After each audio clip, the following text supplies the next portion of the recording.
Hello everyone, my name is Annie. If you don't know me, I'm traveling Australia already for 4 months and I'm doing van life at the moment in Sydney because I'm kind of stuck here. Maybe you've seen my previous videos before. I just checked into the Mad Monkeys at Koji Beach because the weather was really awful lately, so I couldn't really sleep during the night because it was windy and rainy and my surfboards were like bumping on my rooftop up and down, and I was also like switching my camping spot like maybe twice or 3 times during the night, and I finally parked in the middle of the town because there I was like a little bit more protected from the wind. And so I just spent like the last 2 nights in the Mad Monkeys hostel in Koji. I spent like 25 euros each night because I was sleeping in a shared dorm. I think tonight I'm paying like 30 euros, which is like 50 Australian dollars or something.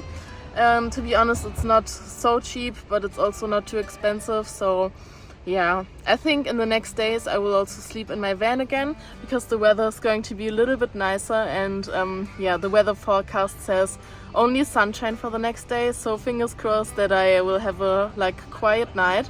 I also just found out that they have like free Wi-Fi on Koji Beach, like 5 GB. So I will probably hang around here and use the free Wi-Fi. They also have showers, but unfortunately it's forbidden to camp or stay here during the night, so I have to be careful that the police doesn't catch me. But yeah, fingers crossed that I will find a quiet camping spot in the city. So really have to save money the next days and the next weeks, and I'm looking for some free activities what I can do in Sydney, and I will definitely upload a video soonish what you can also do. So stay tuned, and if you didn't leave a follow yet, I would be so happy if you would leave one because we are almost 1,000 followers, and honestly, it would make me so happy if I reached the 1,000 followers. So yeah, I'm traveling really low budget at the moment, and I also look forward to go back to farm life because I really want to earn a little bit more money. So yeah, I think I will stay here in Sydney for the next 2 weeks and try to sell my car or to get rid of my car, and then I will go back to the farm. I hope everything works out. And if I can't sell the car, I will just keep it and try to drive to the next farm and hope the car doesn't break down. So yeah, fingers crossed that everything works out. Otherwise, I also considered to yeah, bring it back to the mechanics and let them repair the car. I mean, I'm not really sure if it will get the next rego. So yeah, stay tuned, and I'm also not sure what to do in the next weeks. But definitely want to do some free stuff here in Sydney, and I also want to give you guys some low budget travel tips. Here we go with the first thing to do, and that you should book your flights and book your accommodation very early and not spontaneously, because you can save so much money if you book a couple of months ahead. For example, I always book my flights with Skyscanner or Google Flights. You have so many cheap options to get good flights there. For example, I was also looking for flights for Fiji like a couple of months ago, and then the flights were like 200 Australian dollars, and now I also looked again to fly spontaneously there, but it was really expensive. So say it's like around about $800. So if you just plan a little bit ahead, then you might get some very cheap flights. And same thing with accommodation. If you book some weeks ahead or some time ahead, you will definitely get some good deals. Also, don't travel during the high season. Everything is so cheap if you don't travel in the high season. For example, I also went to Sri Lanka, and it was, how do you say it, like not high season, but a lot of stores were also closed and we couldn't eat everywhere where we wanted. But our accommodations were so cheap all the time, and yeah, I really enjoyed my time in Sri Lanka. I would also go there again, not during the high season. So yeah, maybe you should also consider this. Also book hostels and not expensive hotels. You can find very cheap hostels on Hostel World or on other applications. For example, I pay 50 Australian dollars per night at the moment in the Mad Monkeys, which is around about 30 euros. I mean, it's also not cheap, but during the high season you would pay way more, I think. But it's definitely way cheaper than an expensive hostel. I mean, I'm sleeping in a dorm with 10 people, which is also a little annoying. But if you can deal with that, then you can definitely save a lot of money. Actually, I was enjoying my last 2 nights in the Mad Monkeys because I couldn't really sleep in the van during the shitty weather. So for me, sleeping in a 10 people dorm was kind of luxury and having a good shower. I mean, you really lower your standards, to be honest, when you're on the road for so long like me. So in Asia, they have so cheap hostels. Sometimes you can get them for like less than like 12 Australian dollars. One time I was staying in a hostel in Bali, which was like 3 euros per night, which is maybe like not even 6 Australian dollars per night. And there were also like a cheaper option to stay in a hammock.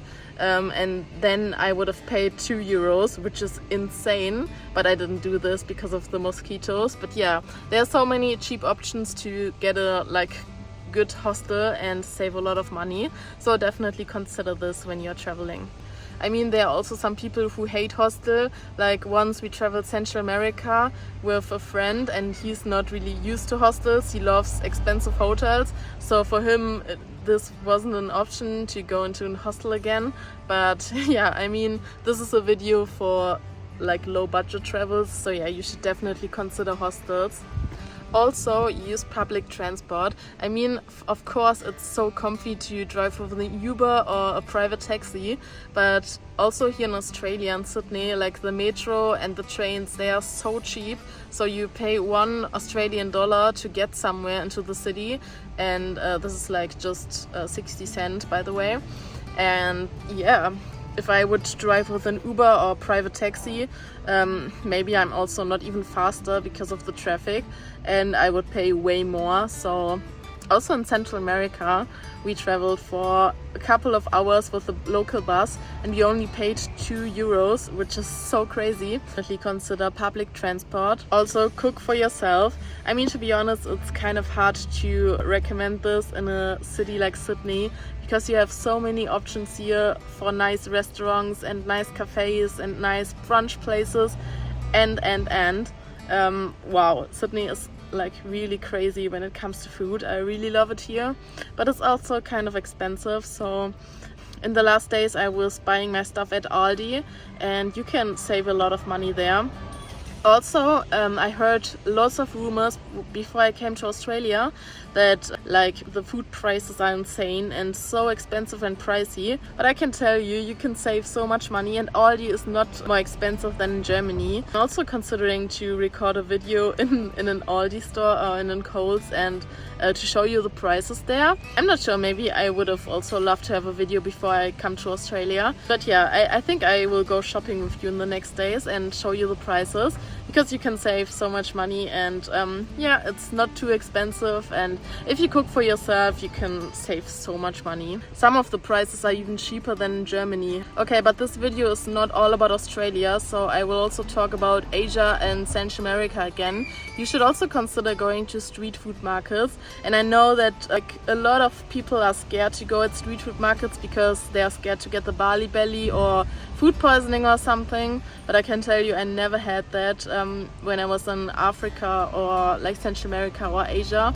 I never had that. I mean, I'm also vegetarian, but most of the time you get it when you eat dairy stuff, because they don't really cool it in Asia. I want to like spread rumors, but most of the time when you eat the local food you're pretty safe in Asia, and the food is so amazing. Honestly, Thai food is one of my favorite foods ever, and they have so many night markets and street food markets, and you should definitely try some local stuff there. Also, it's really cheap in Asia, so yeah, you can also save a lot of money if you go for dinner on a street food market or for lunch or whenever. Also, you should try out the free stuff in cities, for example hiking, or go to the beaches, or yeah, just walk around and watch stuff in the city. You don't always have to pay so much for activities. And also I will do a lot of free activities in the next days in Sydney. I will also record a video for you and show you what you can do without spending too much or like no money at all here in Sydney. I hope that's interesting for you. I'm really excited to record this video, so yeah, stay tuned. It will definitely come in the next days. Also, travel with hand luggage. Honestly, I just came here with a backpack, and sometimes it saves you so much money if you don't come with big luggage or a suitcase or something. Also, it's really handy just to travel with a backpack. I mean, I did so much shopping here in Australia. To be honest, I will definitely travel back with a suitcase. But yeah, while I'm here, it's really nice to travel only with a big backpack. And now I'm in the car, so I even shopped more. So I will definitely find a solution if I get rid of the car or if I travel with buses or public transport again. Maybe I also have to store my stuff somewhere.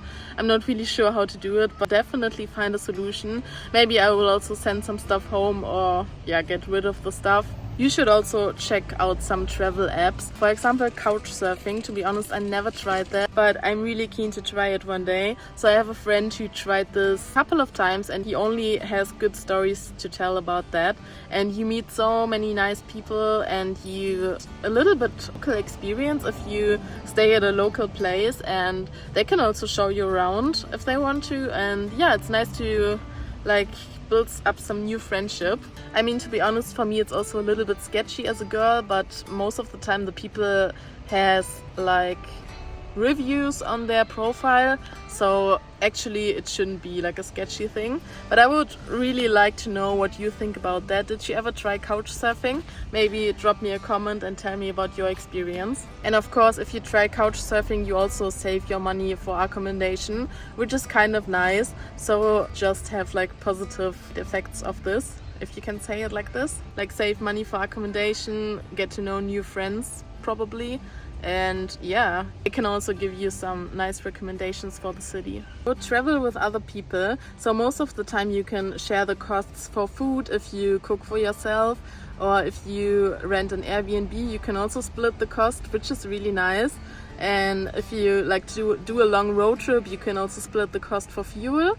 So, and of course you travel with your friends, so it's a lot of fun. To be honest, I would also love to travel with someone right now, to split the cost for fuel and to not sleep alone in the van. I think soon some company from Germany is coming, and yeah, you will also see who it is. Sometimes if you stay long term in a hostel for 2 weeks or longer, you will also get a long-term discount. For example, in Asia I saw this many times. If you stay 2 weeks or longer or up to a month, then you get a massive discount. So you should definitely ask in your hostel if you plan to stay longer in a city, if you get a long-term discount. So use local SIM cards. For example, when I arrived in Australia, I just bought a Telstra SIM card, which is not too expensive to be honest, but you don't have to pay for expensive roaming costs if you don't have a local SIM card. And most of the time you also have some public Wi-Fi everywhere. I mean, not everywhere. I was looking for public Wi-Fi in the last days when I was camping out with my van, and also McDonald's didn't really had public Wi-Fi, so I was a little bit desperate. But now I found out that Koji Beach has public Wi-Fi for 5 GB per day, which is really nice. So I will definitely go there in the next days and also hopefully upload some more videos for you. So yeah, Koji Beach is the place to stay for the next days. Also, don't go to expensive tourist places. They also charge you a lot if you go to that touristy places, and most of the time there are so many other options to have a nice day and to do some free activities. So yeah, stay tuned for my free Sydney activity video. I think this rule fits to everywhere in the world, so also be flexible when it comes to booking your flights. For example, I'm not sure if this is an international page, but in Germany we have Holiday Guru, and there you can get some very cheap holidays if you have flexible dates. I think once I flew to San Francisco for $300 back and forth, and that was, I mean, it was before Corona, but it was so cheap. And sometimes you get really good deals if you are very flexible. I mean, also the company where you're working, you have to be okay with that. But I mean, if you have a good relation to your boss, maybe he lets you book that flexible flights. And the last one for today, book some destinations where they have like low living costs. For example, in Southeast Asia, you get so much more for your money. Especially in Thailand, you have like very cheap food and street food markets and very cheap activities and everything. And it's so beautiful, and you don't need like a Maldives vacation. You can also fly to Thailand and get more for your money. Also, I really loved being in Philippines. I think it was the most beautiful place in the world, to be honest. And also everything was pretty cheap down there. I mean, sometimes you have to book some flights to get around or to go on a ferry, but that's alright. Even that was pretty cheap. So yeah, choose low living cost destinations and you will save a lot of money.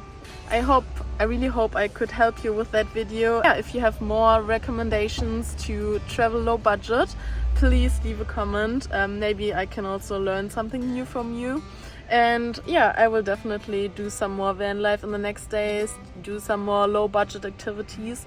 And yeah, if you would leave a follow here on this channel, I would love that. Honestly, we are almost 1,000 people. It would be so nice. So stay tuned for my Sydney videos. I will upload some more Sydney activity videos in the next days and a vlog, because I'm about to go on a really special event tonight. Yeah, it's going to be very nice. So I hope to see you in the next video, and bye bye.